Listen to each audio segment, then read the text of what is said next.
President Trump. He keeps saying 4 or 5 times, we thought we had a deal, and Putin talks to me nice in the morning, and then there's missiles flying at night.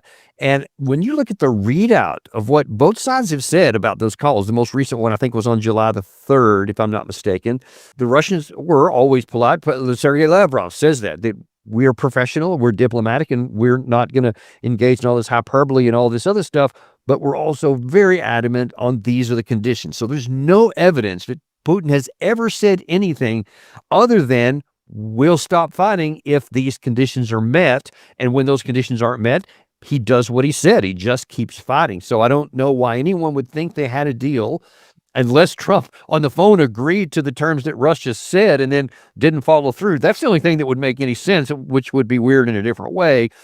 But there's no possibility, in my view, where Putin gave Trump any indication to think that he was going to give Trump something he wanted short of those addressing the root causes that you mentioned.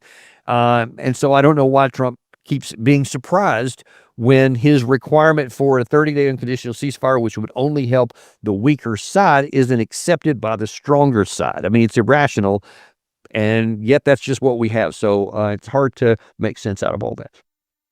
Yeah, especially at the final stages of the war, you see the collapse intensifying, and this is the point to go to the Russians and ask them to capitulate. And effectively, if they end the conflict or drop the main objective of no NATO expansion and then accept new European peacekeepers, as we'll call them, in Ukraine, which would be a stepping stone to NATO, it's a weird time to ask for Russia to capitulate after 3 years of war. But how is Russia reacting to this, though? There's well, the latest is the 1 day, because they have gotten some different timelines. The war was going to end in 24 hours. We ended up with 100 days. Then it was 10 to 12 days. So how are they reading this? Are they responding to the? Well, first it was before Trump was going to enter office. Then it was 24 hours. Then it was 100 days. Then it was a few days, not weeks, but a few days. And then it was, a couple of weeks. And then it was, 50 days. And then now it's 10. So yeah, it's a lot. And none of them have mattered. None of them have meant anything. There's many times where Trump has threatened all kinds of things and never followed through with them, and then just changed the timeline. So I think that now, to answer your question directly, Russia just looks at these and they just go, yeah, whatever he said. They don't pay any attention to it. They can't put any faith in anything Trump says or any trust in it. And if no matter what Trump sets, days or months or weeks or anything else, any kind of timeline, if the conditions that the Russians from a position of superiority are not addressed, they're just not going to, it's not going to matter what the other side says. They'll continue doing what they're going to do. They have a methodical plan in place. They have the resources to conduct it. They have the time to conduct it because they don't have any near-term objectives time-wise of their own.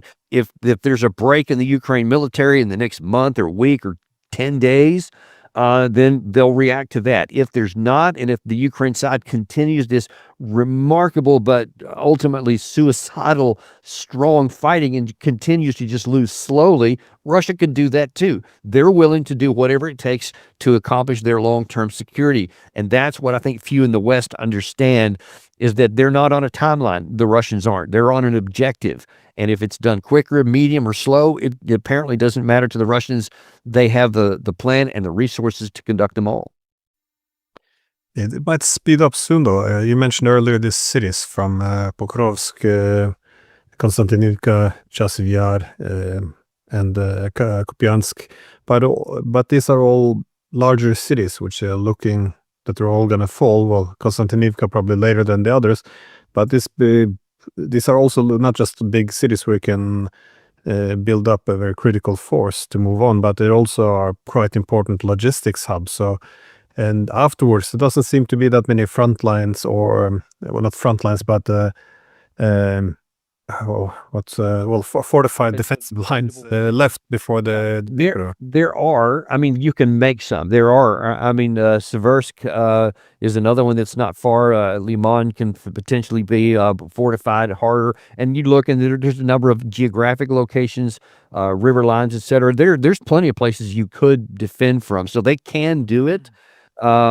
if they have the resources to build those and the manpower to man them. One of the problems that was identified, I think it might have been Julian Rurke just a couple of days ago, actually said some of these fortifications where they actually had them built, they didn't have enough manpower to operate them. So the Russians just walked into them, basically, because the Ukraine side didn't have enough to man the fortifications it had. So we keep getting to that manpower issue. That's the real, I think, fulcrum of the whole deal is how long will the manpower on the Ukraine side last? Not whether there's enough fortifications or other cities to fall back to, et cetera, but how long do they maintain the unity of a coherent army with which to conduct these defenses. And that's really impossible to know. I frankly, just being honest, I thought that might have reached its culminating point last summer, at the end of the summer, early fall, and obviously that didn't happen. It still hasn't. So I'm not making any more predictions other than that the fundamentals exist and it will happen at some point.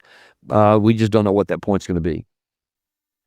Yeah, no, I also thought Ukraine would have been exhausted long time ago, but well, they're persistent fighters. You have to give them this. Because my last question is more about the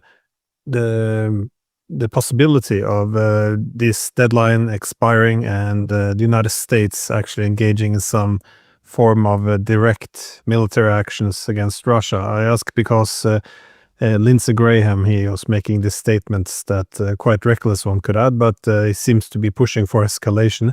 That if Putin wants to know what happens after day 10 or back when it was 50 days, he said you should look towards the Ayatollahs, so suggesting that America would bomb them perhaps. But there's also been this more aggressive rhetoric from Dmitry Medvedev as well, the former Russian president, warning Trump against threatening Russia, that this would be a direct war between the US and Russia. And Trump already responded that he should be careful. And, so it's, it would be a great irony given that this wasn't supposed to be Trump's war and he was going to end it in one day.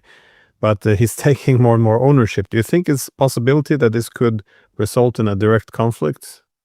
It's always possible. That's been my number one concern from day one of this war, that while one of the key reasons that we needed it for our own national interest to get it off the table so that we eliminate that possibility. Every day the war continues on, that risk remains. And the longer it goes, frankly, the higher the risk is that somebody either makes a bad decision, they miscalculate, they misinterpret something, or they think they can get away with, just crossing this red line a little bit, but not realizing that the other side has said, no, that is a hard one. If you cross that, then I will. And you don't know where that's going to be. It is the height of absurdity would be for the United States, and that means Donald Trump, because he's the commander in chief right now, to take any military action whatsoever against Russia. It was either Newt Gingrich yesterday, or it might have been Blumenthal, or maybe even Lindsey Graham, I can't recall which one it was, that said, yeah, what we need to do is get more on the other side of August 9th. We need to get more aggressive with long-range stuff that will target more effectively strikes deeper inside of Russia, enabling the Ukraine side to do that with American capability or so. Because the problem is, I think that this is when I say miscalculation, there are clearly those in the West that think, well, we did stuff with ATACMS, with the Storm Shadow, with some of these other long-range missiles, and it didn't spawn in war. Russia didn't attack Germany with Taurus missiles, or when they use Taurus missiles, or any of that kind of stuff. So they never will. So we can be a little bit more aggressive in doing it. And what we don't know is that where the Russian patience has exhausted, where that comes into and there's lots of folks inside Russia, I can promise you, that have been angry at Putin for not having responded earlier. And we don't know where that could finally trigger Putin to say, that's it, the straw that broke camel's back, so to speak, was finally reached, and all of a sudden they do something that they may calculate, okay, this is just an answer in kind. This is just to send a message to you. We're going to hit this ammo depot in Poland or in Romania, or maybe this weapons factory for the Taurus missile in Germany itself, etc., just as a warning. And then all of a sudden, everybody gets freaked out. It's Article 5 time, and suddenly we've got this war that all too easily could go nuclear. That is my big fear. And one of the big reasons why we need to get this thing over with as soon as possible. But as long as the war continues, room for stupidity, miscalculation, misinterpretation will remain alive that potentially could harm us all.